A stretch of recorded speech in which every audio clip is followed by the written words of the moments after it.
Hi అండి, ఈ రోజు కూడా ఒక చక్కటి వీడియోతో నేను మీ ముందుకైతే వచ్చేసాను. మరి ఈ రోజు వీడియోలో మనం ఏం చూడబోతున్నాం అంటే white tone soft and smooth cream గురించి అయితే రివ్యూ ఇవ్వబోతున్నాను. అయితే చాలా మంది వైట్ టోన్ పౌడర్ యూస్ చేసే ఉంటారు. వైట్ టోన్ పౌడర్ ఏంటంటే కంప్లీట్ గా మనకి ఒక పర్ల్ లాంటి లుక్ అయితే ఇస్తుంది. ఇమీడియట్ గ్లో కోసం అదైతే యూస్ చేస్తూ ఉంటారు. కొంచెం చామన్ ఛాయిగా ఉన్న వాళ్ళు, ఇంకా అలాగే కలర్ బాగా తక్కువగా ఉన్న వాళ్ళు వైట్ టోన్ అయితే బాగా ఉపయోగించడం మొదలు పెట్టారు. ఫేస్ పౌడర్ వచ్చేటప్పటికి నేను అబ్జర్వ్ చేసింది ఏంటంటే అదొక లేయర్ లాగా ఒక ఏంటంటే ఒక హెవీనెస్ ఫీలింగ్ అనేది వస్తుందన్నమాట. పౌడర్ అయినప్పటికీ కూడాను అదేంటో నాకైతే పడలేదండి. కొంతమందికి పడదంట అది. నేను ఇదివరకట్లో కూడాను ఈ వైట్ టోన్ గురించి అయితే చెప్పుకున్నాను. ఈ వైట్ టోన్ పౌడర్ ఏంటంటే అందరికీ పడేది కాదు. కొంతమందికి అప్లై చేసుకున్న తర్వాత కొంత సమయానికి, అంటే లైక్ మార్నింగ్ మీరు అప్లై చేసుకున్నారనుకోండి, ఈవినింగ్ కల్లా ఏంటంటే స్కిన్ కొంచెము నల్లబడ్డము, లేదంటే ట్యాన్ అయినట్టుగా అనిపించడం, ఇలాంటివి కూడా జరుగుతాయి. సో అందుకనే బాగా పడుతుంది అనుకుంటేనే అప్లై చేసుకోండి, లేకపోతే లేదు. ఇది వచ్చేసి మనకి క్రీమ్ అనమాట. సన్ ప్రొటెక్షన్ ఇస్తుంది. ఇదిగోండి క్రీమ్ శాంపిల్ ప్యాక్ అయితే ఈ రకంగా ఉంటుంది. ఇది చిన్న ప్యాక్. దీని ప్రైస్కి వచ్చేటప్పటికి మనకి 48 రూపీస్ అండి. 48 రూపీస్. ఇది ట్రై చేసి చూడండి. ఇది పడుతుంది, బాగుంది అనుకుంటే అప్పుడు మీరు పెద్దదైతే తీసుకోండి. అండ్ అలాగే ఇందులోని పౌడర్ ఉంటుంది, చెప్పాను కదా. పౌడర్ కూడాను అందరికీ పడేది కాదు. ఇది అప్లై చేసి చూపిస్తాను ఏ విధంగా ఉంటుంది అనేది మీకే తెలుస్తుంది. మన క్రీమ్కి వచ్చేటప్పటికి ఆ లైట్ పింక్ కలర్, ఇంకా బ్రౌన్ కలర్ లాగా అనిపిస్తుంది. ఇదేంటంటే మనకి ఫౌండేషన్ లాగా మనకి అప్లై చేస్తే ఈ రకంగానైతే ఉంటుందండి.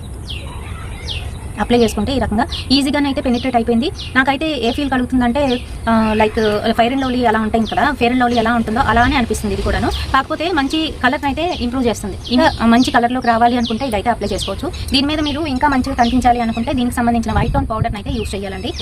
ఇది మ్యానుఫ్యాక్చరింగ్ డేట్ నుంచి మనకి 2 ఇయర్స్ అయితే దీని లైఫ్ టైం ఉంటుంది. ఆ తర్వాత అయితే ఎక్స్పైర్ అయిపోతుంది. ఇందులో మనకి 15 grams ఆఫ్ కంటెంట్ మాత్రమే ఉంటుంది.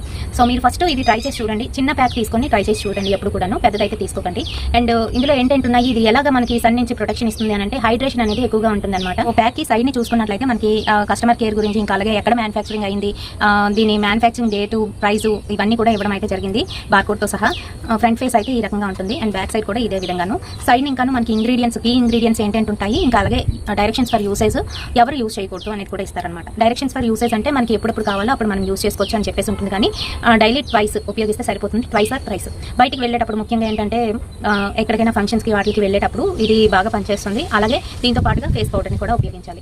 అంతేకాదు నార్మల్ క్రీమ్ లాగా మనం ఇది ప్రతిరోజు కూడా యూస్ చేసుకోవచ్చండి. డైలీ ట్వైస్ మనం ప్రతిరోజు కూడా యూస్ చేసుకోవచ్చు. అయితే ఇది కంటి దగ్గరికి అయితే వెళ్ళకూడదు. పొరపాటున కంటికి కనుక టచ్ అయినట్లయితే త్వరగా క్లీన్ చేసుకోవాలి. అలాగే మీకు ఇంకొకటి కూడా చెప్తున్నాడు ఇక్కడ, క్లియర్ గా అయితే మెన్షన్ చేశారండి. అదేంటంటే ఇన్ కేస్ ఆఫ్ ఇరిటేషన్, ఇది అప్లై చేసుకున్న తర్వాత మీకు ఏమైనా ఇరిటేషన్ లాగా, ఇచ్చింగ్ లాగా అనిపిస్తే వెంటనే ఆపేసి డాక్టర్ అయితే కన్సల్ట్ చేయమని చెప్పారనమాట. ఈ ఫెయిర్నెస్ క్రీమ్ ప్రొడక్ట్ మీద కూడా మనకి రాసి ఉంటుంది. అదేంటంటే కొన్ని మనకైతే పడవండి. సెన్సిటివ్ స్కిన్ ఉన్న వాళ్ళకి, ఇంకా అలాగే కొంతమంది ఆయిలీ స్కిన్ ఉన్న వాళ్ళకి కూడాను ప్రతి ఒక్కటి కూడా ఫేస్ మీద అయితే అప్లై చేయకూడదు డైరెక్ట్ గాను. సో అలా అప్లై చేస్తే మనకి ప్రాబ్లం వచ్చే ఛాన్స్ ఉంటుంది అనమాట. సో అలా రాకుండా ముందుగానే ప్రికాషన్స్ అనేవి తీసుకోవాలి. ఇది మనకి పడుతుందా లేదా అనేది ప్యాచ్ టెస్ట్ అనేది చేసుకోవాలి. కొంతమందికి ప్యాచ్ టెస్ట్ చేసుకునేటప్పుడు బాగానే అనిపిస్తుంది.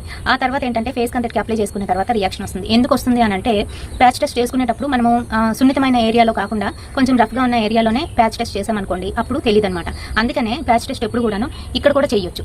సో మనకి బుగ్గ కిందన చేసుకున్నట్లయితే ఈజీగా మనకి తెలిసిపోతుంది. ఒకవేళ ఏమైనా ఇరిటేషన్ ఇచ్చింగ్ గానే ఉన్నట్లయితే ఇమీడియట్గా మీరు క్లీన్ చేసేసుకొని అక్కడ ఏదైనా soft cream like snow cream లాంటివి ఏవైనా అప్లై చేయాలన్నమాట.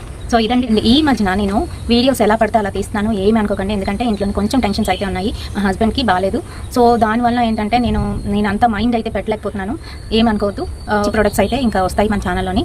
మంచి ప్రొడక్ట్స్ గురించి రివ్యూస్ అయితే ఇస్తాను. ఇంకా అలాగే మేకప్ గురించి ఎవరికైనా కావాలి అని అంటే కంపల్సరీ కామెంట్ సెక్షన్లోని కామెంట్ చేయండి. అక్క మేకప్ గురించి చెప్పండి, డీటెయిల్గా చెప్పండి అని అంటే స్టెప్ వైజ్గా మనము ఏ విధంగా క్లెన్జింగ్ చేసుకోవాలి, టోనింగ్, మాయిశ్చరైజర్, ఆ తర్వాత ఏ విధంగా మనము కలర్ కరెక్టర్, ఇంకా అలాగే కన్సీలర్, కాంటోర్ ఇవన్నీ కూడా ఎలా అప్లై చేసుకోవాలి, ఎక్కడెక్కడ అప్లై చేయాలి, ఈవెన్ ఐ మేకప్ కూడా నేను చూపిస్తాను.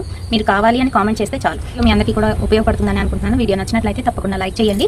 అలాగే షేర్ చేయండి మీ ఫ్రెండ్స్ అండ్ ఫ్యామిలీ మెంబర్స్కి. మరిన్ని ఇలాంటి బ్యూటిఫుల్ అండ్ ఇంట్రెస్టింగ్ వీడియోస్ కోసం తప్పకుండా ఫాలో అయిపోండి SRK టిప్స్. రేపటి సరికొత్త వీడియోతో మళ్ళీ మీ ముందుకు వచ్చేస్తాను. Until then by.